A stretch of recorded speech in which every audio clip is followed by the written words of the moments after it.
नमस्कार, निशा केसवर Hindi with GK में आपका स्वागत है। आइए आज हम इकोलॉजी एंड इकोसिस्टम के महत्वपूर्ण क्वेश्चन को पढ़ें जो 26 से 50 का होगा। आइए पढ़ते हैं। 26 क्वेश्चन, इकोलॉजी में किसका अध्ययन किया जाता है? एक ही प्रजाति एवं उसके पर्यावरण का अध्ययन किया जाता है। साइकोलॉजी में किसका अध्ययन किया जाता है? जीव समुदाय एवं उसके पर्यावरण का अध्ययन किया जाता है। जैवमंडल क्या है? पृथ्वी का वह भाग जहाँ जीवन पाया जाता है वह जैवमंडल कहलाता है। पृथ्वी का सबसे बड़ा पारिस्थितिक तंत्र कौन सा है? जैवमंडल। क्वेश्चन, जीवों का वितरण मुख्यतः किन कारकों से प्रभावित होता है? जैविक कारक, अजैविक कारकों से जीवों का वितरण मुख्यतः प्रभावित होता है। जलवायु क्या है? किसी क्षेत्र की दीर्घकालीन औसत मौसमी दशा जलवायु कहलाती है। मौसम क्या है? किसी स्थान की अल्पकालीन वायुमंडलीय स्थिति मौसम कहलाती है। आइए पढ़ते हैं अनुकूलन क्या है। अनुकूलन जीवों का अपने पर्यावरण के अनुसार ढलने की प्रक्रिया को हम अनुकूलन कहते हैं। प्रश्न, प्राकृतिक चयन का सिद्धांत किसने दिया? चार्ल्स डार्विन ने। प्रश्न, प्रत्येक जीव की किस सीमा के भीतर सामान्य वृद्धि एवं प्रजनन होता है? सहनशीलता सीमा के अंदर। न्यूनतम का नियम किसने प्रतिपादित किया? जस्टिस वॉन लिविंग ने। सहनशीलता का नियम किसने प्रतिपादित किया? वीई शेल्फोर्ड ने। सीमित संसाधनों के कारण जीवों में कौन सी पारिस्थितिक क्रिया होती है? प्रतिस्पर्धा, कंपटीशन की पारिस्थितिक क्रिया होती है। अंतरजातीय स्पर्धा के किनके बीच होती है? एक ही प्रजाति के जीवों के बीच होती है। परभक्षण में क्या होता है? एक जीव दूसरे जीव का शिकार करते हैं। प्रश्न, परजीविता में किसे लाभ होता है? परजीवी को। सहजीविता में किसे लाभ होता है? दोनों जीवों को। सहभोजिता में किसे लाभ होता है? केवल एक जीव को, जबकि दूसरा अप्रभावित रहता है। अमेरिसिज्म क्या होता है? यह एक जीव प्रभावित होता है जबकि दूसरा अप्रभावित होता है। इस प्रक्रिया में एक ही जीव प्रभावित होता है जबकि दूसरा अप्रभावित रहता है। जनसंख्या किसे कहते हैं? किसी निश्चित क्षेत्र में रहने वाली एक ही प्रजाति के जीवों की समूह को हम जनसंख्या कहते हैं।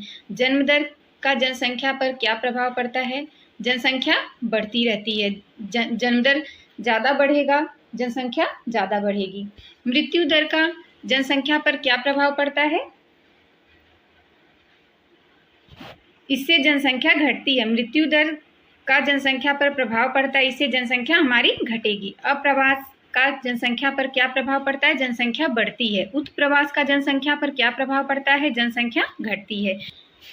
51 प्रश्न संख्या, जनसंख्या घनत्व क्या है?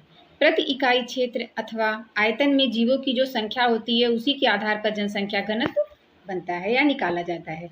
जनसंख्या के आकार को प्रभावित करने वाले 4 प्रमुख कारक कौन कौन से हैं?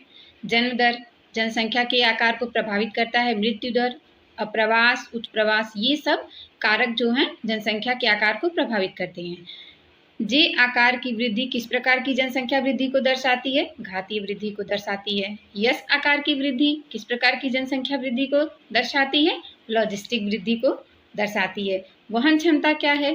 किसी क्षेत्र द्वारा समर्थित अधिकतम जनसंख्या को वहाँ की वहन क्षमता कहा जाता है।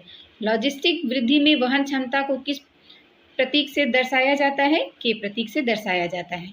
प्रतिस्पर्धा अपवर्जन सिद्धांत किसने दिया था? जीएफ गॉस ने दिया था।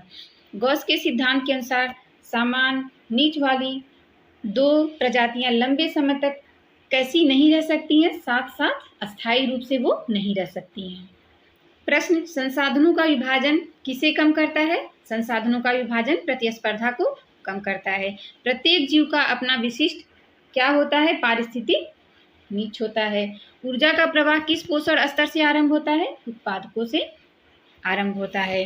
क्या परितंत्र में ऊर्जा का पुनः चक्रण होता है? तो नहीं, परितंत्र में ऊर्जा का पुनः चक्रण नहीं होता। परितंत्र में किसका पुनः चक्रण होता है? पोषक तत्वों का पुनः चक्रण होता है। परितंत्र में पोषक तत्वों का पुनः चक्रण होता है। सौर ऊर्जा को रासायनिक ऊर्जा में कौन परिवर्तित करता है? हरित पौधे जो हैं सौर ऊर्जा को रासायनिक ऊर्जा में परिवर्तित करते हैं। प्रकाश संश्लेषण के लिए आवश्यक प्रमुख वर्णक कौन से हैं? क्लोरोफिल। क्लोरोफिल जो है प्रकाश संश्लेषण के लिए आवश्यक प्रमुख वर्णक है। प्रकाश संश्लेषण के दौरान पौधे वायुमंडल से कौन सी गैस ग्रहण करते हैं? CO2, carbon dioxide. Carbon dioxide का रासायनिक नाम CO2 है। प्रकाश संश्लेषण के दौरान पौधे कौन सी गैस छोड़ते हैं? Oxygen, O2। ऑक्सीजन का रासायनिक सूत्र O2 है। अधिकांश जीव श्वसन के लिए किस गैस का उपयोग करते हैं? ऑक्सीजन। ऑक्सीजन भी आ सकता है एग्जाम में और O2 भी आ सकता है। जैविक एवं अजैविक घटक मिलकर क्या बनाए रखते हैं? पारिस्थितिक संतुलन बनाए रखते हैं। जैव विविधता में वृद्धि से परितंत्र पर क्या प्रभाव पड़ता है?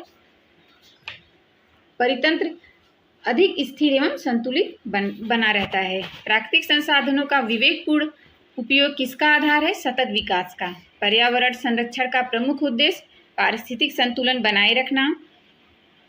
यह पर्यावरण संरक्षण का प्रमुख उद्देश्य है। मानव गतिविधि किसे प्रभावित कर सकती है? मानव गतिविधियां परितंत्र की संरचना को प्रभावित करती हैं, उसकी कार्यप्रणाली को भी प्रभावित कर सकती हैं। अगली सीरीज के लिए चैनल को सब्सक्राइब करें, लाइक करें, शेयर करें। धन्यवाद।